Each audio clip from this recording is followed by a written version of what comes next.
ধরুন আপনার 118 জন স্টুডেন্ট আছে, এর মধ্যে 12-13 জন ঠিকমতো পড়াশোনা করে, 22-23 জন ক্লাসে আসে।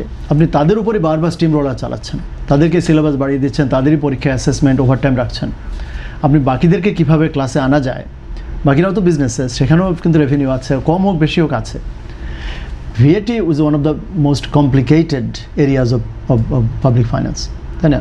কারণ VAT আপনি ধরুন এই এক কাপ চা বিক্রি করছেন 15 টাকা, আপনি এটার উপর 15%, বাট আপনি ক্লেম করতে পারেন যে এর আগে যারা সুগার মানে টি ব্যাগস অন্য যেগুলো সেখানে যদি কোনো VAT দেওয়া হয়ে থাকে। সো আপনার ভ্যালু এডিশনটা, এই ভ্যালু এডিশন বের করার মধ্যে কিন্তু খুব ইজি না।